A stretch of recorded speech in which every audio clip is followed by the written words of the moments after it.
તો ભાઈ આ રીતે એકવાર જરૂરથી સેવ ટમેટાનું શાક બનાવવાની ટ્રાય કરજો, જોરદાર બને છે। તો આપણે જો બનાવીને તૈયાર કરી નાખ્યું છે ને આપણે બેસી ગયા છીએ જમવા।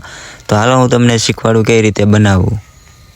તો ભાઈ સૌથી પહેલાં આપણે લઈ લીધા છે ટમેટા, મસ્ત મજાના ટમેટા લઈ લીધા છે અને આપણે લઈ લીધી સેવ ટમેટાનું શાક કરવાનું છે। તો આપણે ટમેટા લઈ લીધા છે અને સેવ પણ લઈ લીધી છે સાથે। જો તો આપણે ટમેટાની કટકી કરવાની છે ઝીણી ઝીણી। તો હાલો ફટાફટ કટકી કરી નાખીએ। તો ભાઈ આપણે છે ને ટમેટાનું કટિંગ કરી નાખ્યું છે। તો આ રીતે ટમેટાનું કટિંગ કરી નાખ્યું છે ઝીણું। ને હવે છે ને ભાઈ મસ્ત મજાનું એવું સેવ ને ટમેટાનું શાક બનાવવાનું છે। તો પૂરો વિડીયો જોજો। તો હાલો ફટાફટ છે ને આપણે ચાલુ કરીએ। તો ભાઈ આપણે એક તપેલું લઈ લીધું છે અને ચૂલા પર મૂકી દીધું છે અને આમાં આપણે નાખી દીધું છે તેલ।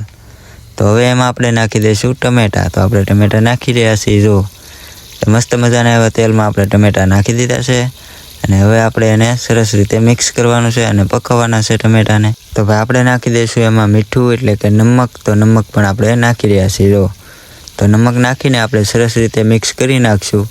તો આપણે મિક્સ પણ કરી રહ્યા છીએ। જો તમે વિડીયોમાં જોઈ શકો છો મસ્ત જોરદાર શાક બનાવવાનું છે। તો ભાઈ પૂરો વિડીયો જોજો। તો આપણે મિક્સ કરી નાખીએ ફટાફટ।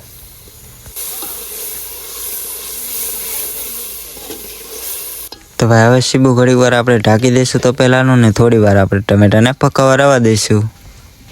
તો ભાઈ થોડી વાર રહીને આપણે જોઈ લેવાનું છે, સરસ રીતે મિક્સ કરી નાખવાનું છે। તો ભાઈ હવે આપણે તેમાં નાખશું હળદર। તો હળદર આપણે નાખી દીધી છે જો, અને હવે આપણે તેમાં નાખશું ધાણા જીરું પાવડર। તો ધાણા જીરું પાવડર પણ આપણે નાખી દીધું। તો ભાઈ હવે નાખશું લાલ કાશ્મીરી મરચું। તો આપણે લાલ કાશ્મીરી મરચું નાખી રહ્યા છીએ। જો તો આપણે લાલ કાશ્મીરી મરચું પણ નાખી દીધું છે અને હવે સરસ રીતે મિક્સ કરી નાખશું। તો આપણે મિક્સ કરી રહ્યા છીએ। જો આ રીતે મિક્સ કરી નાખવાનું છે, મસ્ત ગ્રેવી બનાવવાની છે ભાઈ। તો આપણે મિક્સ કરી નાખ્યું છે અને હવે તેમાં નાખી દઈશું પાણી। તો પાણી પણ આપણે નાખી રહ્યા છીએ। જો તો આપણે ફટાફટ પાણી નાખીને સીબું ઢાંકી દઈશું અને થોડી વાર પકાવવા રવા દઈશું ચૂલા ઉપર। તો ભાઈ થોડી વાર રહીને જોહ આવી જાય એટલે તેમાં આપણે નાખી દઈશું સેવ। તો આપણે સેવ નાખી રહ્યા છીએ। જો તો સેવના પડીકા હતા તે આપણે નાખી રહ્યા છીએ। તો આપણે સેવના પડીકા નાખી દીધા છે। તો ભાઈ આપણે મિક્સ કરીને તેનું સીબું ઢાંકવાનું છે આપણે। તો સરસ રીતે મિક્સ કરીને હવે આપણે સીબું ઢાંકી દઈએ, થોડી વાર પકાવવા રવા દઈશું।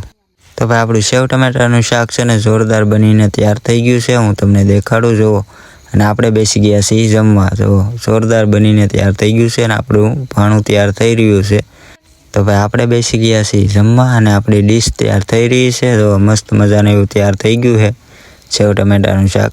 એકદમ દેશી રીતમાં આપણે બનાવ્યું છે, ગુજરાતી રીતમાં, કાંઈ ઘટે નહીં એવું જોરદાર બનીને તૈયાર થઈ ગયું છે ભાઈ।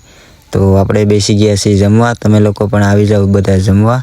તો ભાઈ સેવ ટમેટાનું શાક તમને કેવું લાગ્યું જરૂર જણાવજો, કોમેન્ટ કરજો અને આપણી ચેનલને સબસ્ક્રાઈબ કરવાનું ભૂલતા નહીં, કારણ કે મારી ચેનલમાં તમને ઓલ રેસીપી જોવા મળશે, જેમ કે દરિયાની રેસીપી પણ જોવા મળશે। તો મારી ચેનલને સબસ્ક્રાઈબ કરી લેજો।